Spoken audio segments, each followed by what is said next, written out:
ariko akenshi iyo twigwaniriye nta gisubizo kirambye tubona, ahubwo turushaho kwishira mu kaga, turushaho kwishira mu bibazo. Ariko iyo twamenye ibanga tukamenya ko turi kumwe na Yesu, tugendana nawe, igisubizo kiraboneka kandi igisubizo kirambye.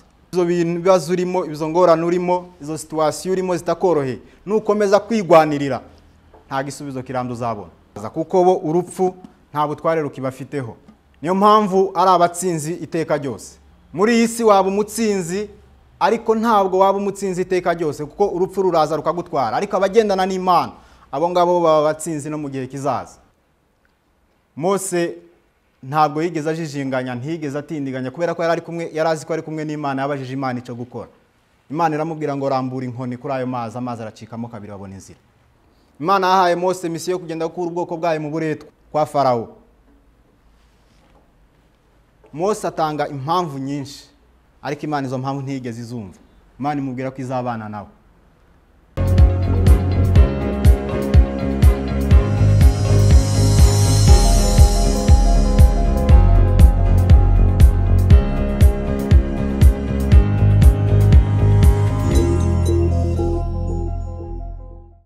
Muraho neza bene data, ndabasuhuje mwese abakunzi ba CBN TV. Mazina yanjye nitwa Ndabaramiye Olivier, ndi umukristo mu itorero Presbyterienne mu Rwanda, nkaba ndi n'umunyeshuri muri kaminuza y'Abaprotestanti y'u Rwanda PIAS mu ishami rya teoloji. Muri iki kiganiro cyitwa kugendana n'Imana, tuzigiramo ibintu byinshi. Tuzasobanukirwa koko nimba ari ngombwa ko tugendana n'Imana. Ese birakwiye ko tugendana n'Imana cyangwa tugiye twenyine twanagera iyo tuje? Tuzarebera hamwe abantu bagiye bagendana n'Imana, umusaruro byagiye bitanga, natwe turebe niba koko twafata umwanzuro wo kugendana n'Imana. Mbere yuko dutangira iki kiganiro cyacu, reka dusenge Imana kugira ngo Imana muri iki kiganiro bane natwe, kandi abantu bose bazakurikira iki kiganiro Imana izabihishurire. Imana duciye bugufi dushima izina ryawe, turagushimiye kuko duhaye okaziyo nziza kugira ngo tube umuyoboro nawe utunyuzemo ibyo ushaka. Sabiye buri muntu wese uzakurikira izi nyigisho kugira ngo uzamuganirize, Mwuka Wera azamuhishurire byinshi, kugira ngo Mwami twitoze kugendana nawe. Kugendana nawe ni amahirwe tutakwitesha. Niyo mpamvu duciye bugufi tukwinginga kugira ngo ubane natwe muri gahunda zose Mwami, muri iki kiganiro, mu nyigisho zose zizatambuka, uzabane natwe, kandi ubwoko bwawe Mwami uzabuhembure biciye muri iki kiganiro. Tubisabye twizeye mu izina rya Yesu, amen. Uyu munsi nifuje ko dusangira ijambo ry'Imana, n'ubundi dusanga igitabo cyo Kuva igice cya 3, turasoma duhereye ku murongo wa 11 n'uwa 12. Kadusome ijambo ry'Imana. Uhoraho aramubaza ati, nikoye, ninde waremye umunwa w'umuntu? Ninde utuma umuntu aba ikiragi cyangwa igipfamatwi? Ninde utuma umuntu areba cyangwa aba impumyi? Si njyewe Uhoraho? Ngaho rero genda, nzakubwira ibyo uzavuga, ngushoboze no kubivuga. Kongere dusome ubutumwa bwiza uko bwanditswe na Mariko igice cya 4, umurongo wa 35 turageza ku wa 41. Uwo munsi bugorobye, Yesu abwira abigishwa bati, twambuke dufate hakurya. Basiga rubanda aho, bajyana muri bwa bwato yari arimo n'andi mato, aramuherekeza. Nuko haza inkubi y'umuyaga, umuhengeri w'amazi utangira kwiroha mu bwato, bwenda gusendera. Yesu we yari ajyamye inyuma mu bwato, yiseguye agasego asinziriye. Abigishwa baramukangura, baramubwira bati, mwigisha, ntacyo bikubwiye ko tugiye gushira? Nuko arakanguka, maze acaha umuyaga abwira n'ikiyaga ati tuza gwa neza. Umuyaga urahoha haba ituze ryinshi. Hanyuma arababaza ati niki cyabateye ubwoba bungana butyo? Mbese n'ubu ntimurizera? Abigishwa be bakuka umutima barabazanya bati uyu ni muntu ki utegeka umuyaga n'ikiyaga bikamwumvira? Katuze gusoreza mu butumwa bwiza ko bwanditswe na Luka igice cya 24 umurongo wa 13 kugera ku wa 35. Nanone kuri uwo munsi babiri mu bigishwa ba Yesu bajyaga ku murenge witwa Emausi. Kuva i Yerusalemu kugerayo hari nka kilometero 11. Bagenda baganira ku byabaye muri iyo minsi. Bakivugana babyibazaho, Yesu ubwe arabegera ajyana nabo. Baramureba ariko baba nk'impumyi ntibamumenya. Yesu arababaza ati mbese muragenda muganira ku byerekeye iki? Nuko bahagarara bijimye. Umwe muri bo witwaga Kileyopa aramubaza ati ni wowe wenyine i Yerusalemu utazi ibyabaye muri iyi minsi? Arababaza ati ni ibiki byabaye? Baramusubiza bati ibyabaye kuri Yesu w'i Nazareti. Uwo muntu yari umuhanuzi ufite ububasha mu byo yakoraga no mu byo yavugaga, ku buryo Imana yamwemeraga n'abantu bose bakamwemera. Twavuganaga n'ukuntu abakuru bo mu batambyi n'abayobozi bacu batanze uwo muntu ngo acibwe ubwo gupfa, maze bakamubamba ku musaraba. Twiringiraga ko ari we uzavana Abisirayeli mu buja. Uretse n'ibyo, dore uyu ni umunsi wa 3 ibyo bibaye. Icyakora abagore bamwe bo muri twe badutangarije ngo bazindukiye kumva ntibabona umurambo we. Hanyuma baza batubwira ko abamarayika bababonekeye bakabamenyesha ko ari muzima. Ndetse bamwe muri twe bagiye kumva basanga ibintu bimeze uko abo bagore bari babivuze, ariko we ntibamubona. Yesu ahera ko arababwira ati mwabapfu mwe, mutinda kwemera ibyo abahanuzi bavuze byose. None se ntibyari ngombwa ko Kristo ababazwa ako kageni agapfa kugira ngo abone guhabwa ikuzo rimugenewe? Nuko ahera ku bitabo bya Musa no ku by'abahanuzi bose abasobanurira bimwerekeyeho akoresheje ibyanditswe byose. Bageze hafi y'umurenge abo babiri bajyagaho, Yesu asa n'ushaka gukomeza, ariko baramwinginga bati reka tugumane, dore umunsi uciye ikibu ndetse burije. Nuko arinjira ngo ararane nabo. Bageze ku meza, Yesu afata umugati ashimira Imana, arawumanyura arawubaha. Ako kanya bamera nk'abahumutse, baramumenya, ariko barebye baramubura. Basigara bavugana bati mbese imitima yacu ntiyari ikeye igihe twavuganaga turi mu nzira adusobanurira ibyanditswe? Ako kanya barahaguruka basubira i Yerusalemu, bahasanga ba bandi 11 bateranye hamwe na bagenzi babo bandi. Bumva bavuga bati ni ukuri Nyagasani yazutse kandi yabonekeye Simoni Petero. Nuko nabo babatekerereza ibyababayeho mu nzira n'uburyo bamenye Nyagasani igihe yamanyuraga umugati. Twakire neza ijambo ry'Imana. Muri iki gice, muri ibi bice tumaze gusoma, haratwereka abantu bagiye bagendana n'Imana. Umuntu wa mbere wagendanye n'Imana ni Mose. Kubera kugendana n'Imana, Imana imukoresha ibikomeye, abasha kuvana ubwoko bwe mu Giputa, mu buretwa aho bwari bumaze iminsi bubabazwa. No muri iyi si turimo, nta muntu utifuza kugera ku ntsinzi, kubera ko intsinzi iraryoha, ariko abantu bagera ku ntsinzi ni abantu bagendana n'Imana. Hari imvugo imenyerewe abantu bakunze kuvuga, bavuga ko ushaka kwihuta agenda wenyine, nawe ushaka kugera kure agendana n'abandi. Ariko njyewe uyu munsi ndagira ngo mbabwire ko ushaka kugera kure agendana n'Imana. Nimba dushaka kugera kure, nimba ari ubutsinzi dushaka kugeraho, nuko tugendana n'Imana. Abantu bagendana n'Imana ni abatsinzi muri ubu buzima ndetse no mu buzima buzaza, kuko bo urupfu nta butware rukibafiteho.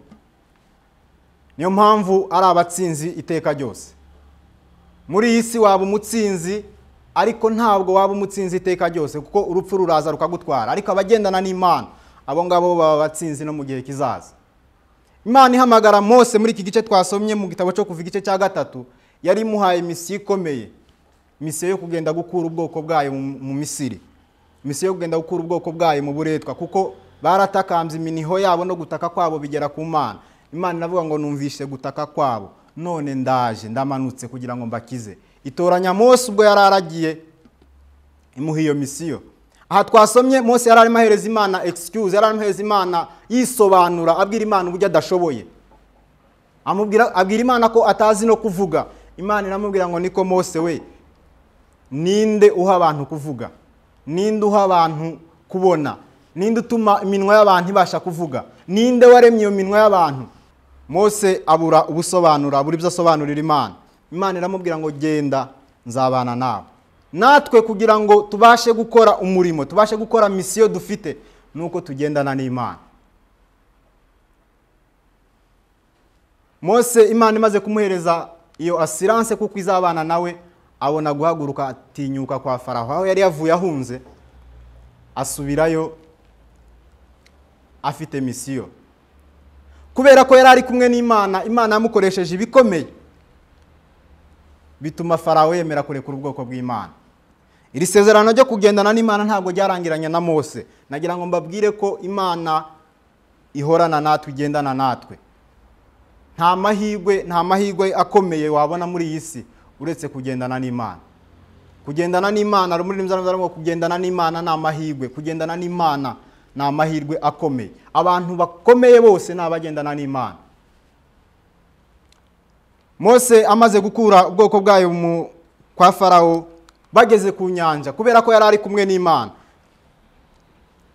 Imana yagiye ibana nawe imukorera ibikomeye. Bageze ku nyanja, inyuma yabo hariho ingabo za Faraho, imbere hari inyanja. Abantu batangiye kumubwira ngo watuzaniye iki gushirira hangaye tureka muri Egiputa ntago hari imva.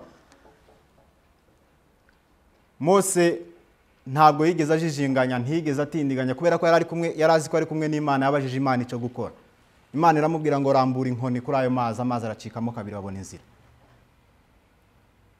Ageze mu butayu, Mose turabizi neza kuko atabashije gukomeza, ariho yagarukiye.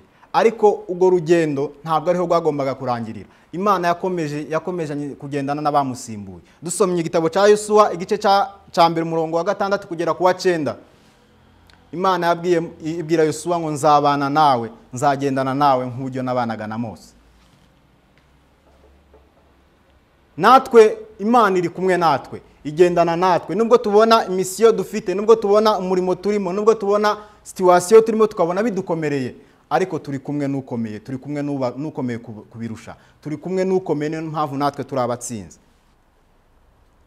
Ijambo ry'Imana ratubwira ngo nimba Uwiteka ari mu ruhande rwacu, umubisha wacu yabande? Ntawaduhangara, kubera ko tugendana n'Imana. Haleluya.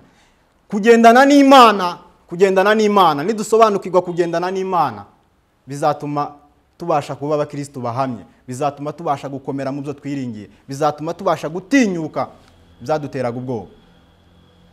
Hari ibintu bidutera ubwoba kubera ko tutasobanukiwe ko turi kumwe n'Imana. Iryo sezerano nta nubwo ryarangiranye na Yosuwa gusa, ahubwo ryakomezanyije n'intumwa. Yesu Kristo amaze kuza akora umurimo we, ariko muri wa murimo we yagiye abana n'abigishwa be, agenda abana n'intumwa ze. Mu butumwa bw'isuko bwanditswe na Matayo igice 28 aravuga ngo nzabana namwe kugeza ku mperuka y'isi. Nzabana namwe. Hari abantu bagiye bagendana n'Imana, twifashishije urugero rwa mbere n'urwa Mose, ujya yagiye agendana n'Imana, Imana ikamukoresha ibikomeye. Wa kabiri ni ziriya ntumwa 12. igihe bari mu bwato bari mu nyanja, umuhengeri umaze kuba mwinshi, amazi amaze kuzura mu bwato, batangira gukora iyo bwabaga, kuko bamwe muri bo bari banamenyereye uburobyi. Ha Petero bari abarobyi by'amazi, bari babizi. Bashaka kwigwanaho, kwisova nk'abantu bakoresheje ubwenge bwabo. Ariko uko bakomeza kwigwanirira, uko bakomeza kwikoresha, ubwo bakomeza kwishakira igisubizo, umuhengeri ukomeza kuba mwinshi, situation barimo ikomeza kuba mbi cyane kurushaho. Nyuma baza kwibuka ko muri bwa bwato bagendanye na Yesu. Baramubwira ati, mwigisha, ntacyo witayeho, ntacyo bikubwiye ko tugiye gushira. Yesu abyutse acaha umuyaga, uratuza. Ituze riraboneka mu bwato, ituze riraboneka mu nyanja. Ibi biratwereka ubuzima tubamo, ubuzima bwacu bwa buri munsi. Nta buzima, n'ubuzima burangwa no kwigwanaho, ubuzima burangwa no kwigwanirira. Ariko akenshi iyo twigwaniriye nta gisubizo kirambye tubona, ahubwo turushaho kwishira mu kaga, turushaho kwishira mu bibazo. Ariko iyo twamenye ibanga tukamenya ko turi kumwe na Yesu, tugendana nawe, igisubizo kiraboneka kandi igisubizo kirambye. Yesu abyutse yarababwiye ngo, nubu ntabwo murizera. Byagutangaza abantu bari bamaranye nawe imyaka ingahe bakorana umurimo, ariko bakaba bari bagifite kwizera guke. Natwe kuba tumaze imyaka mu itorero ntabwo biduhereza garanti, ntabwo bisobanura ko twizeye. Kuko kwizera kurakura, kugira level, kugira intambwe umuntu agenda akura mu kwizera. Bakanguye Yesu babona igisubizo kirambye. Nagira ngo nkubwire wewe urimo twumva muri aka kanya, ibyo bintu bibazo urimo, ibyo ngorane urimo, izo situation urimo zitakoroheye, nukomeza kwigwanirira nta gisubizo kirambye uzabona. Nkeretse umunsi watahuye kugendana n'Imana, nkeretse umunsi watahuye kuri kumwe n'Imana. Imana ntabwo iri kure yacu. Mu isezerano rya kera Imana yari ituye mu bantu, yabwiye Mose ngo munyubakire ihema hagati muri mwe, nture muri mwe. Ariko uyu munsi ntabwo ituye mu ihema, ituye mu mitima yacu, ituye mu mitima y'abamwiringiye. Iyo twamaze gusobanukirwa ibyo, bituma tuba abatsinzi. Iryo ni ibanga ryahishwa abanyabwenge, rihishurirwa gusa abamwiringiye, abamwizeye.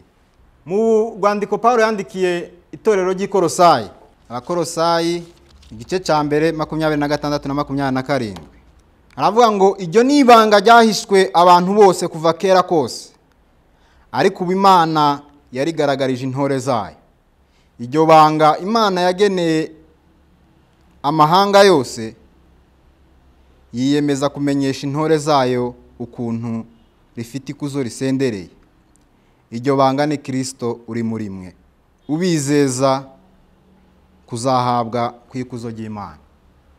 Nta rindi banga Imana yari yarahishe isi kuva kera, ni Kristo uri muri twebwe.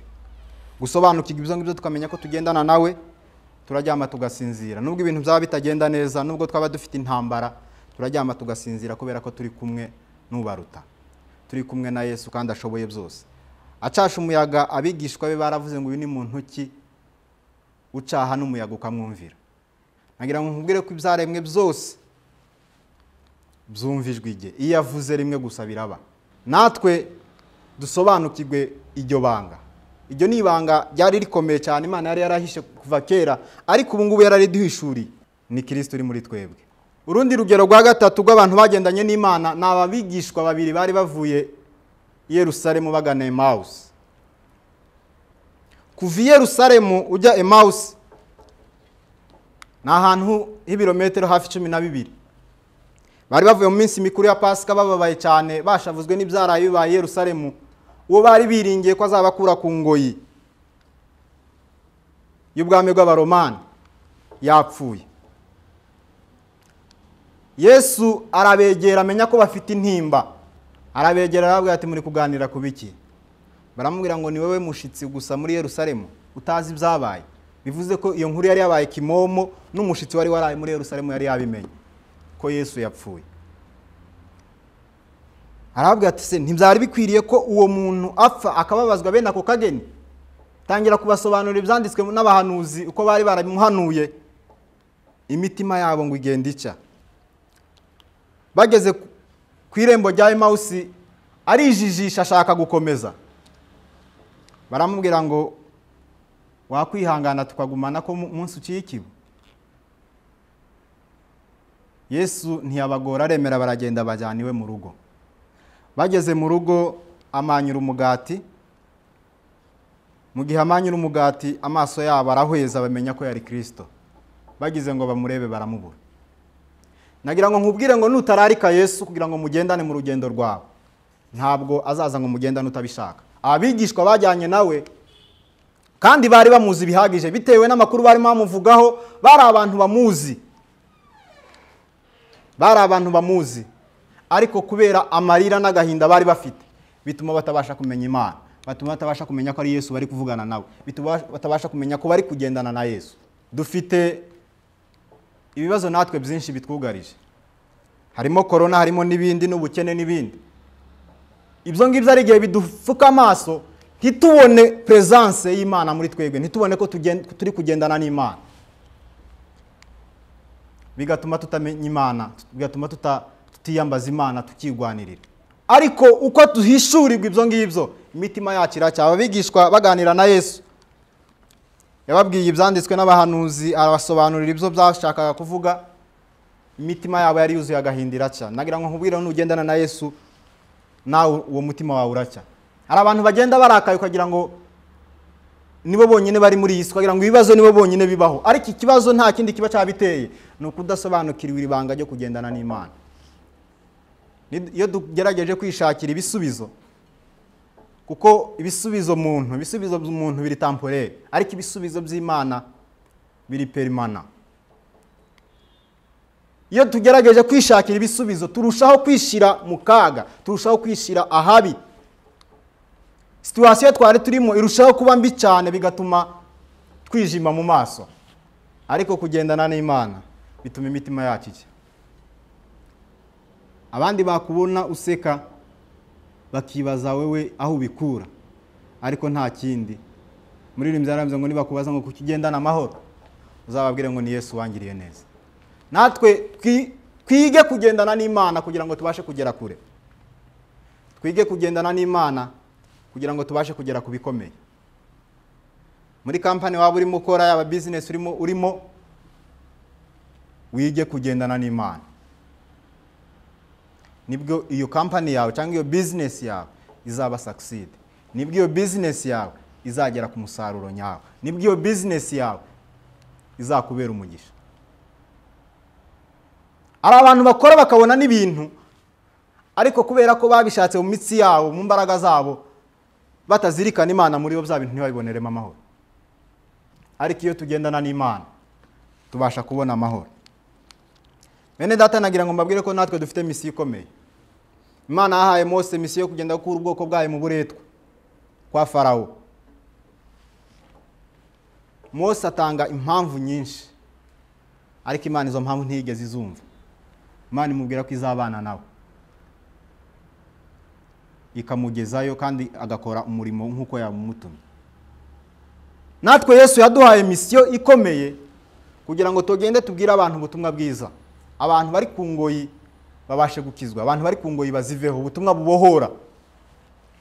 Ibyo ntago ari ibintu twakwishoboza na turi twenyine, ariko iyo turi kumwe n'Imana, iyo twazirikanye Imana mu buzima bwacu, twebwe turagenda igakoresha izi ntoki zacu, igakoresha aya matwi yacu, igakoresha umunwa wacu, ariko akaba ariyo yikorera umurimo n'uw'Imana. Ariko natwe turashaka ko duhaguruka kugira ngo tugaragaze contribution yacu.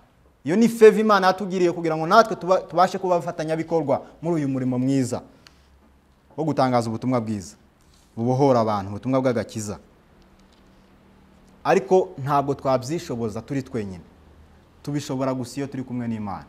Twebwe icyo dusabwa ni uguhaguruka, twarangiza twe tukayibererekera, akaba ariyo yikorera umurimo. Ari abemera kugendana n'inshuti zabo, akumva afitiye group agendana nayo, akumva bihagije. Ariko ukeneye Imana, kuko abantu hari igihe bazagutaba mu nama, mwagera hakomeye ntibemere ko mugendana.